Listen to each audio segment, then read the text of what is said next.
আমি যদি বেহেশতে যাইতাম, আমার বেহেশতটা হয়তো দেখতে ঠিক এইরকম।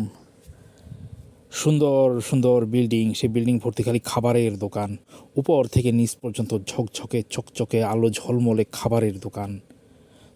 এই বেহেশতের পাহারায় থাকতো সামুরাইয়ের পোশাক পরা সুদর্শন গেলমানরা। আমি যাইতাম, তারা আমাকে দরজা খুলে দিত। ভিতরে গিয়ে দেখতাম রাশিয়ান সুন্দরীদের মতো দেখতে হুরেরা রাশি রাশি থালি থালি খাবার নিয়ে আমার জন্য অপেক্ষা করছে। পিৎজা, পাস্তা, আর যা যা দামি দামি খাবার আছে, নুডলস, উফ, কাচ্চি বিরিয়ানি, উফ, শাহি তেহারি, উফ, সব দিয়ে ঠাসা থাকতো।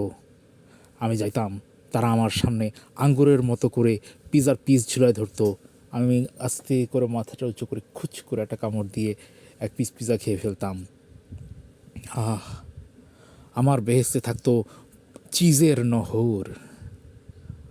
বেহেশতের বর্ণনায় যেরকম আছে তলদেশ দিয়ে নদী প্রবাহিত, আমার বেহেশতের তলদেশ দিয়ে চিজের নদী প্রবাহিত হইতো।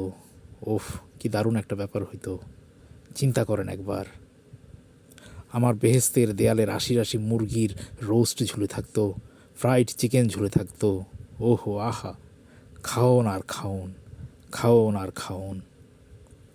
ভাবা যায় এরকম বেহেশতের কথা?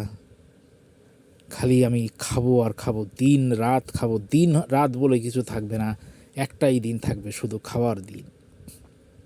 আহারে বেহেশত, বেহেশত তো এরকমই হওয়া দরকার, রাশি রাশি ভাড়া ভাড়া খাবার থাকবে। ওফ, চিন্তা করেই ক্ষুধা পেয়ে গেল।